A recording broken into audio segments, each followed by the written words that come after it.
Culture. I'm Pio. I'm here with my partner, Mal. What's going on, Mal? What's up, Pio? Not much. I'm very excited that we have the pleasure of speaking with the creators of the DeadHeads NFT project, Jeremy Jensen and Tempo. How's it going, fellas? Yo, thank you for having Thanks us. for having us on. Of course, our pleasure. We're happy to have you on. I do have to let out one blanket disclaimer before we get started. First and foremost, as always, this is not financial advice. Full disclosure, no members of NFT culture, of the immediate NFT culture group own Deadhead NFTs. And this interview is not, us advising that you should buy Deadhead NFTs. Please do your own research. And we're trying to just have an objective platform for It's creators. an awesome project, though. We're going to talk about it. It's an awesome project, but we're trying to have a platform for creators like Jeremy and Tempo to be able to come on and, do objective interviews to talk about their projects. So now that boring stuff is out of the way, what's going on with Deadheads right now, fellas? Yeah, thanks for asking. I'll take it away. Deadheads, came out of the gates, and we were so fortunate to have all these people who loved our culture come visit us in the underworld. We call it hell. It's our Discord. And in there, we just have, the greatest group. And what we're trying to build is something that hasn't been done before. We're trying to take the NFT universe of Deadheads and drive it with an animated series. And we've been really fortunate. So we were able to leverage the talent within our community to get that done. And from that, we've got a 4-time Emmy Award-winning producer. We've got animators that have done all kinds of shows. We'll have celebrity features in our episodes. We have so much sort of on the docket in terms of future-proofing that Deadhead holders will be able to get their Deadheads in our series, and they'll be able to reap the rewards of the animated series as it moves on in terms of assets and sort of ownership. And was that the original plan, the animated series, that was always part of the roadmap, or is that something that's developed since the launch? No, that was out the gate, our main driver. I used to work in production, and Tempo and I just sort of loved the idea of building a narrative. We've actually been in the space for a long time. Our Genesis project was AI Art House. From that, we extrapolated a lot of different deliverables that we would need if we were to really excel and leverage the NFT culture, as it were, in the best way. And when we thought about use cases, the number one use case, we saw a lot of gaming that we saw opportunity in, was doing something like an animated series. So we wanted to pioneer that space of decentralizing, content like media. So what's really interesting for me about this project is everyone has been kind of obsessed with the PFP aspect of the avatars recently. And when you look at the successful and not successful projects, and then the 3D component, I won't mention any other projects that included that. You really bucked the trend and were incredibly successful in terms of what the launch had, the after launch, and then the community that has been built out of that. Can you describe in your own words what the community has said about why they wanted to invest in the space when there are so many avatar projects and other 10,000, 8,000, 13,000 drop NFTs coming daily now? Yeah, people, from what we've heard, people people come for the art, people stay for the vision. And the vision in this case is that animated series. People are so excited for that. But the main drawing factor is the art itself. And Posy, who's our artist, did an absolutely fantastic job with everything.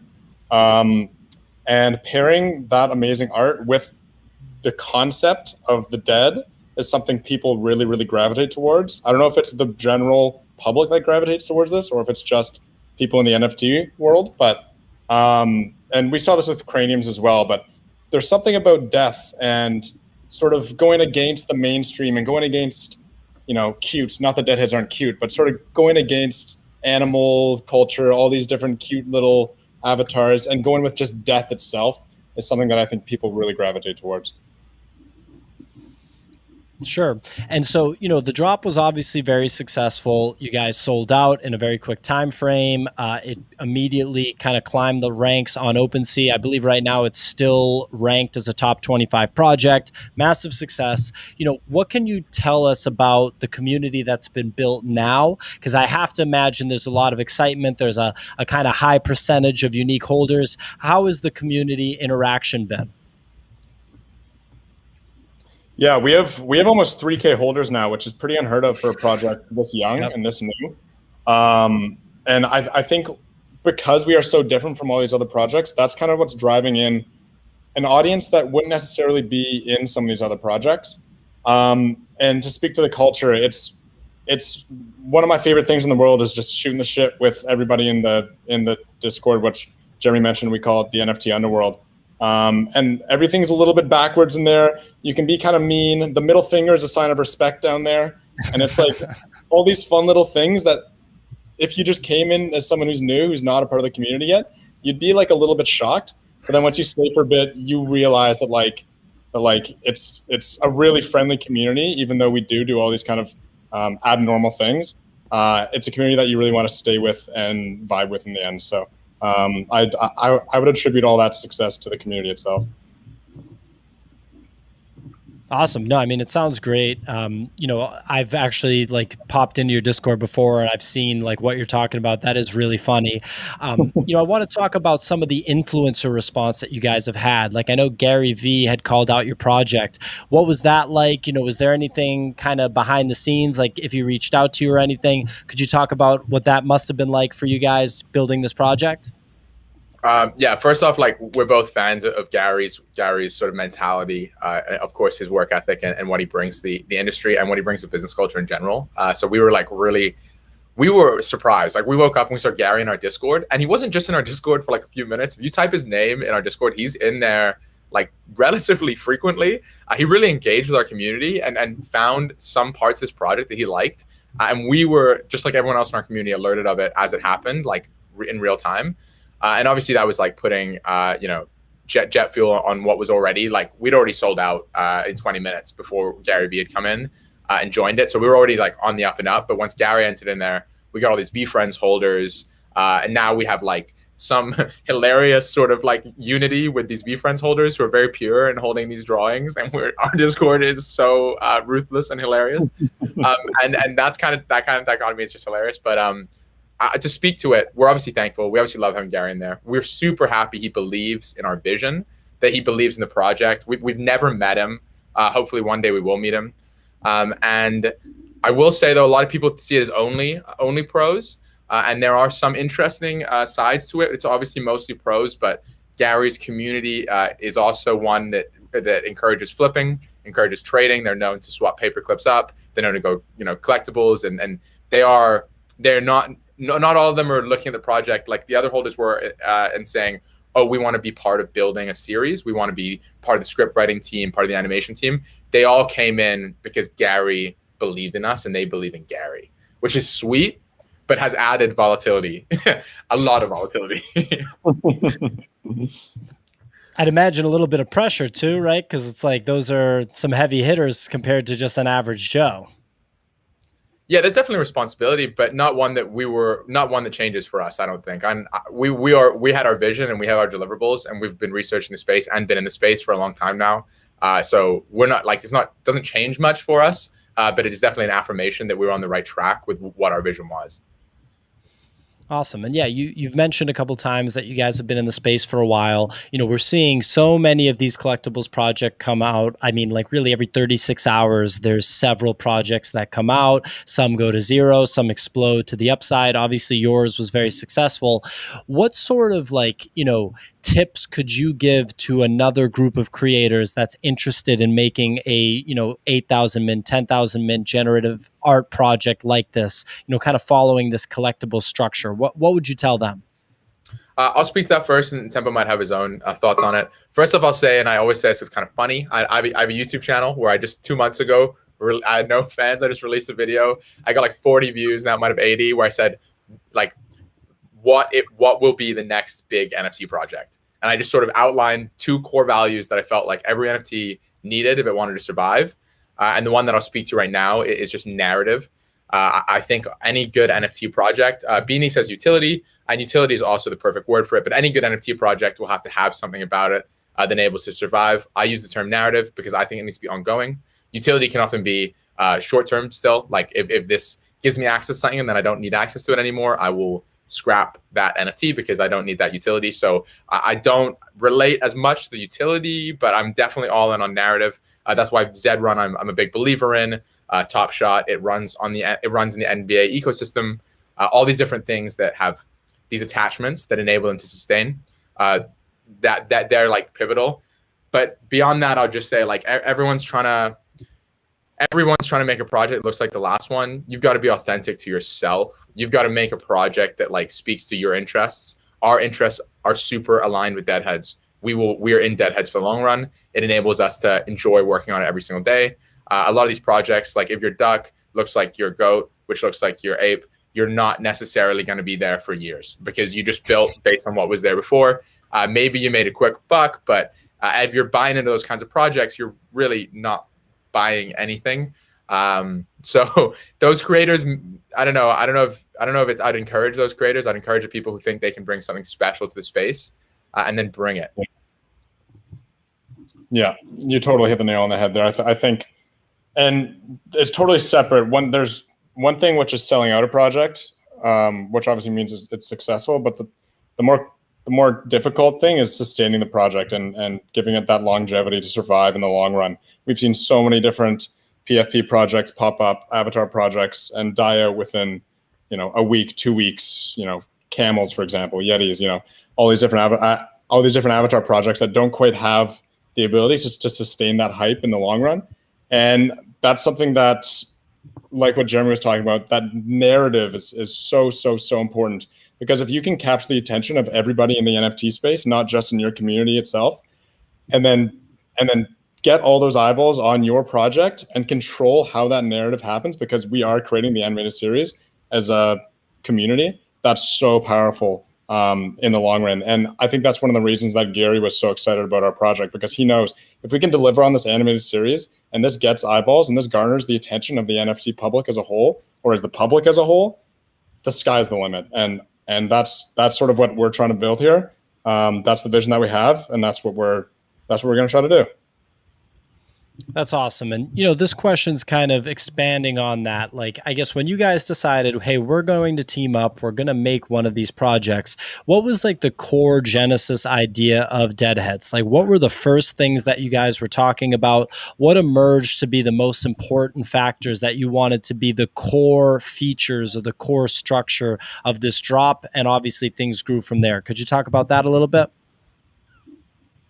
Yeah. Do you want me to go on a quick? Yeah, I'll go on a quick history of DeadHeads. It's a good go one. Hard. It's it's so funny. It's quite interesting. Yeah. So the project originally was not a 10K project. We started working on this pre-apes. So I think we started working on this in about February. And we started getting this art created. We teamed up with Posy at that point. But the whole idea behind the project was resurrecting dead artists. So dead musicians. And this sort of stemmed from our Genesis project, AI Art House, which was basically resurrecting dead painters, Van Gogh, Picasso, and sort of reimagining their art through the lens of artificial intelligence. And we wanted to do something a little bit different for our next project. And so the whole idea behind DeadHeads at the start was resurrecting dead musicians instead of dead artists. And using deepfake technology nowadays, you can actually get music that sounds fairly similar to how that artist actually sounded.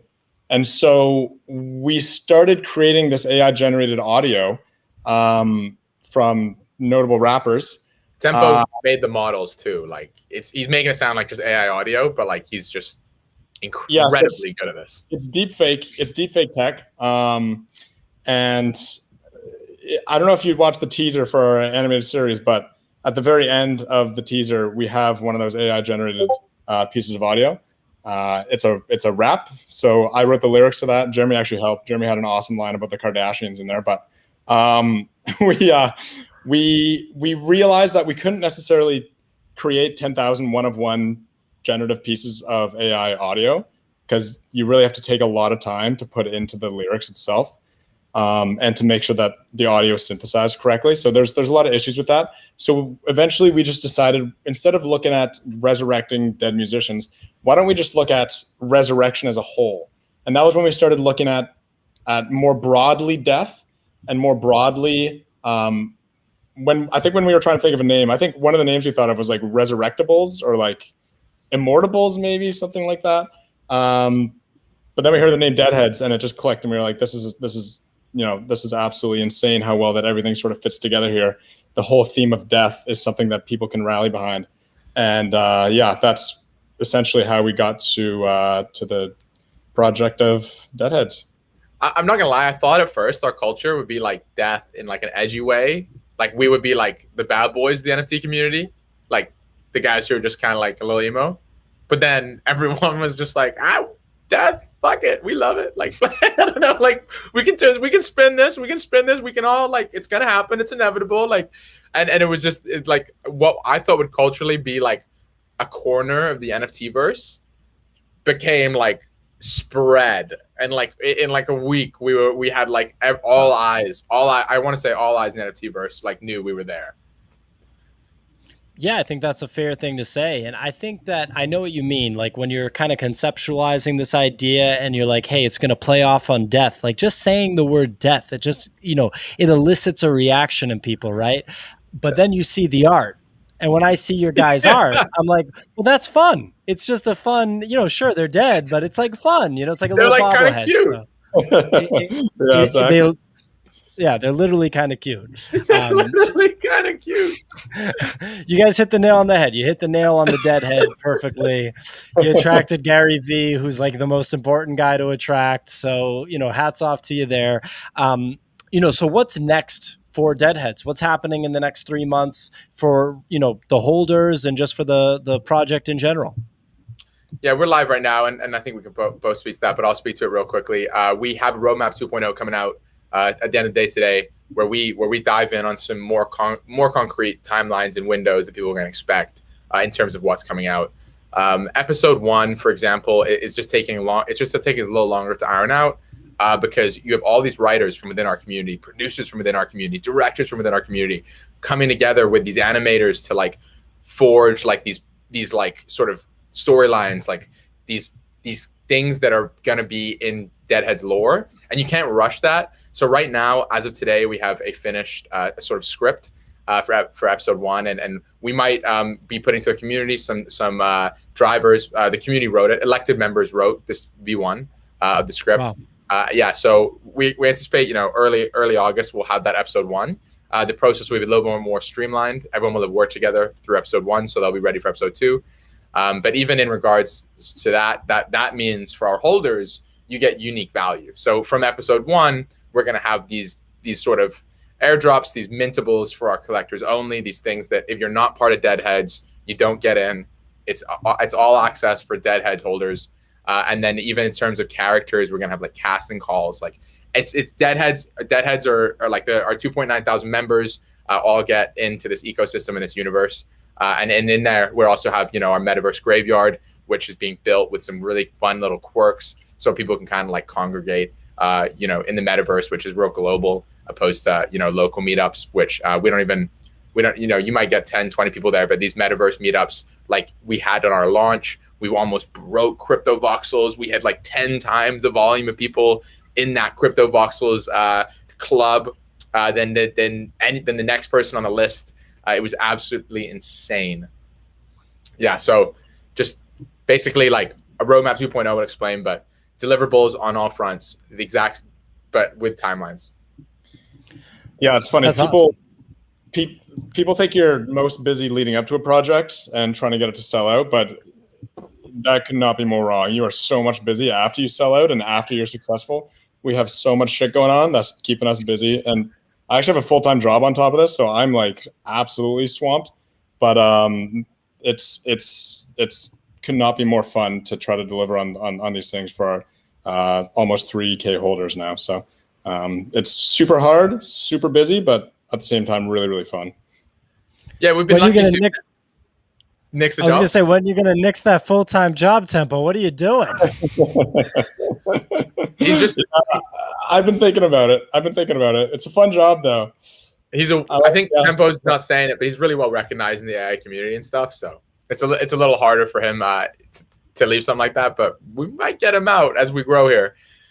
Maybe. Yeah, and to that end, we also were able to bring community members on. So we've actually hired 2 community members, one for operations, one for a community manager. We're onboarding more and more and more every day. So we're actually building like a company organizational structure. We have a Microsoft Teams. A lot of other NFTs aren't doing this. We're building a full organizational structure around DeadHeads. That's so cool. And I was going to ask questions about, like, is this a roadmap for the future of how things will kind of start, right? Almost open sourcing the creation of a show. Like, people that are in Hollywood right now and have worked there for the past like 20 years, if you told them how you guys were operating to make this show and to build this company, they would look at you like you had 6 heads, right? 6 dead heads, because it's totally different. It's totally foreign. But do you see this just becoming almost the norm moving forward? Like, what's the experience been like doing it so far? Is it hard? Is it kind of easy? Like, how's it been? Such a good question. Such a good question. I think it's going to become the norm? I don't. But do I think that people are going to do it and one day it's going to become really popular? I do. I think what we're doing is we're defining a category here. We're kind of exploring this in the same way that other NFT projects have explored other parts, mainly gaming, like I said before. We're going into like mini series. We're going into media, and we're saying we think we can collectively deliver because we all have our talents and we all have equity in this, and collectively we can bring this, to a point where it needs to be based on what we all believe and know about our deadheads. And I think there's something to be said, because I used to work in production. There's a lot of people on those sets and there's a lot of laborers. There's not a lot of creatives. It all comes down to a couple of people, and not everyone might be on set, but not everyone can deliver all they have in them to that project. With deadheads, if you come to the table and you grab a deadhead, anything you got, we got a place for you. Our universe needs you. We're as strong as our unit. We're as strong as our community. And like, that is unheard of in production. It's like one guy at the top who's like, my resume is better than yours. Done. That's not how we operate. For sure. Open source. The whole thing's, that was a really good question, because traditionally you would go out, you'd get investors, you would fund the series, you'd create the series, and then you try to get your fan base. But now it's like our investors are the fan base for the series. And so you've kind of turned everything upside down in a way. But now that I'm thinking about it, it's absolutely only pros coming out of this process. Like, and then as soon as you launch, you already have a fan base that knows about it. You have investors, which is it's a much broader community than what you would get from traditional investment firms or wherever you might get your money from. But really, really good question, because it just seems so cool the way that you just worded it. Yeah, I mean, it's what it is. And people need to understand that blockchain technology, like all NFT means is blockchain technology, right? That is going to disrupt everything. And this isn't just me being like an NFT head or a Bitcoin bro saying that, and it's not true. Like, it literally is, because it's the superior technology, and humans don't go with like the shittier technology. They move forward. Once the automobile came out, the horse and buggy fell out of favor. That's just how it works. And now we have this Internet 2.0. And so you guys are doing a decentralized production. And if it works, which it seems like it's working pretty well so far, or at least it's going to work to the capacity that you guys wanted to, that's going to set a pretty cool example. And I think we'll see more and more of it. Yeah, the jury's out. The jury's out on how well it works. And we're going to have our processes. We're going to have our processes, and we're going to have our strategies. And there's going to be other projects with their processes and their strategies. And you're right. Someone will find a way that you can sort of decentralize a brand and enable production through sort of equity. And we're doing our absolute best to figure out the system that we can work with the tools we have. Those tools will develop. And yeah, like you said, I mean, the jury's out on how well it works to have 3,000 decision makers. I mean, as it were, or how many are engaged. I mean, we can call it like 1,500, because not that many people, are fully engaged always. And a lot of people are for different reasons, but it's so fun to be a part of and sort of like help design. It seems like it. I'm getting crazy FOMO here. I'm like, wow, I gotta launch a successful job. No, I'm just kidding. But okay, I'm gonna give you guys a challenging question now because I'm going to challenge you. This is like outside of DeadHeads. This is the NFT space. You guys have been in the NFT space for a while. You've done multiple projects. Now you have a project that's a success that you're actively working on. Our other project was a success too. Okay. So the other We project were on was OpenSea's homepage. Yeah, it was just put it out there. AR House was amazing. Yeah. Awesome. Well, I just low key like threw shade at your first project. My bad. Like it was a strong project. Shade is only my face right now. Okay. So you guys, you have these successful projects. You're doing this full time, or at least you should be. But Tempo won't let go of his job. When you guys think about the NFT space, where we're at now, right? We saw an art explosion in March. Then now we've shifted to these collectibles projects. We're seeing art get redefined with Justin Aversano, I believe is how you say his last name, with his Twin Flames photography project, almost taking the structure of the collectibles projects and applying it to fine art and sort of revitalizing it. I think now it's safe to say he's got the most successful fine art project of the past however many days, 20 days, 30 days, which is the lifetime in NFTs. From your guys' perspective, where can the NFT space be at in 6 months? Like 6 months from now, where are we at? Like what cycle? Like I know it's hard, but since you guys are so deeply in it and you're doing it, I'd love to know if you have any thoughts on what is going on in 6 months. Neither of us are clairvoyant. It's one of those questions that like whatever we say is more of a soundbite, but I'm all in. Let's do it. I think once sort of I think it's going to be a big brand wave. Mr. Beast, EA. I think these kind of players will come in and they'll like become like top shots in a way.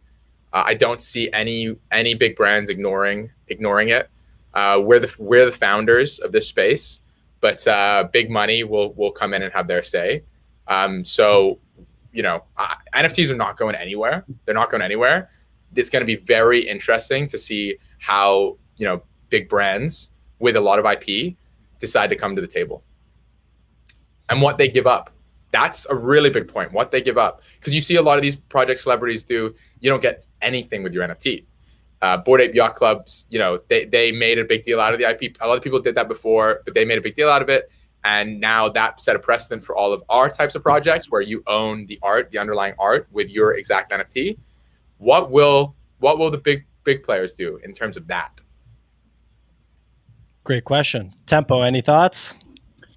Yeah, no, that's a really good point. I think what we'll see is, I think we'll see NFTs get a little bit more corporate, like what Jeremy's alluding to here. I don't know about 6 months, but I think sporting venues. I think there's going to be some sporting venues where tickets will be minted as NFTs.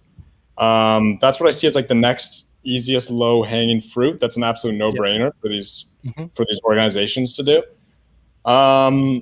And yeah, basically like what Jeremy's saying, like if, I think it might be Gary Vee who mentioned this, but like Chipotle comes out with an NFT where you get free Chipotle for life.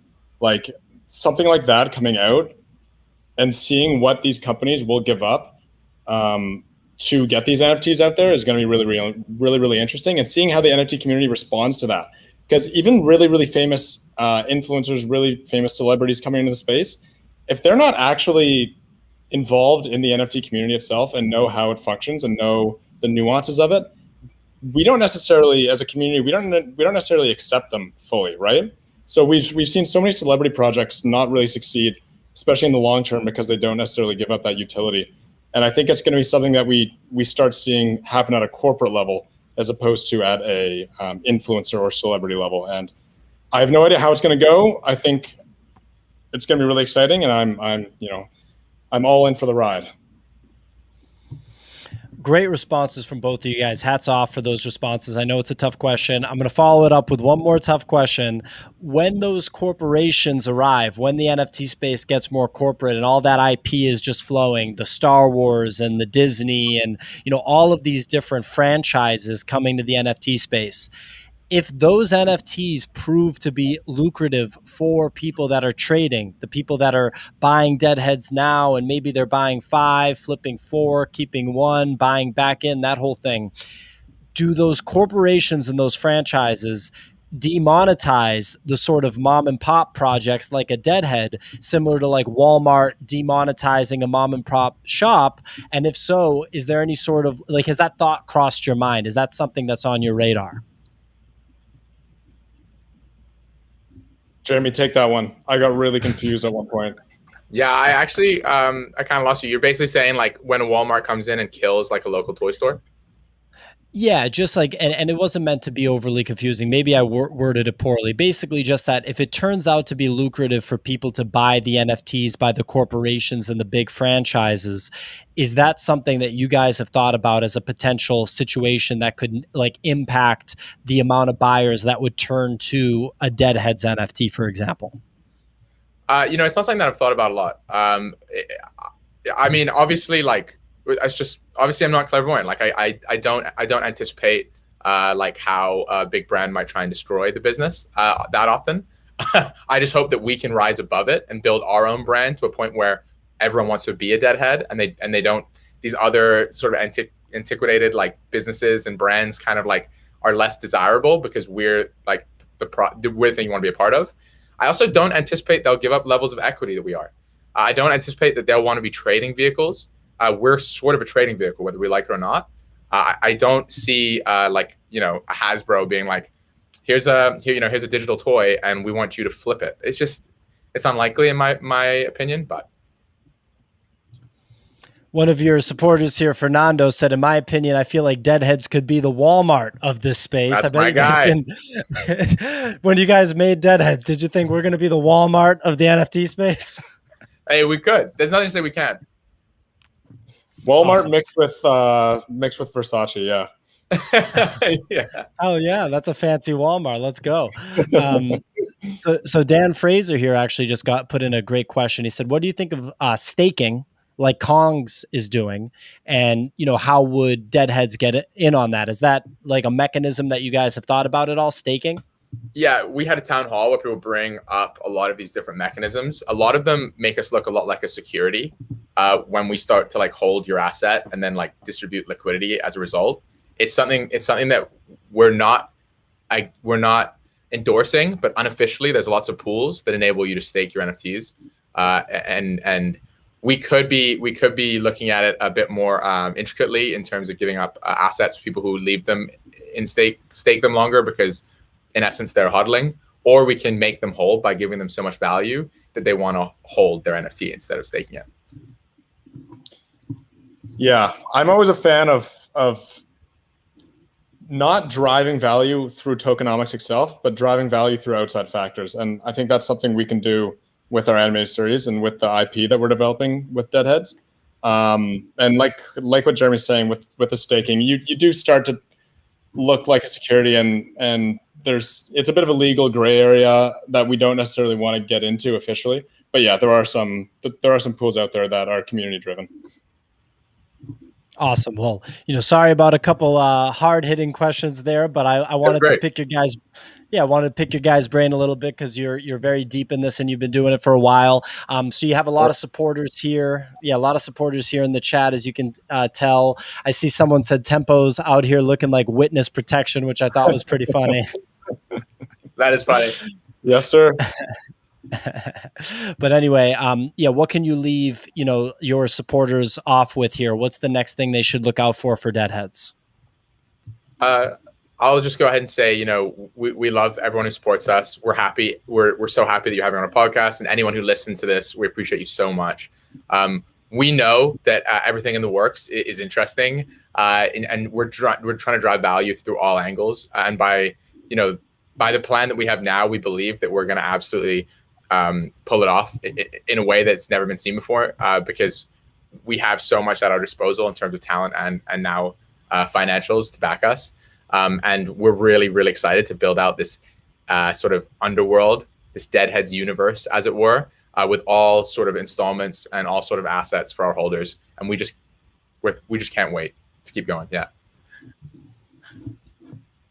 Epic. Tempo, you going to quit the job?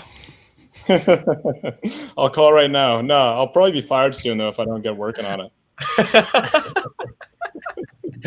Sounds like a good outcome. All right. Well, thank you guys so much. Everybody will link to DeadHeads top 25 project on OpenSea. Obviously, you can see the creators right here, and it's always good to have creators, open to taking interviews like this. So I commend you guys, and best of luck with the project. Looks like things are going pretty well. We appreciate you. Your questions were amazing. Thank you so much for having us. Thanks, everyone. Thanks, guys. Thanks everyone for watching. See ya. Peace.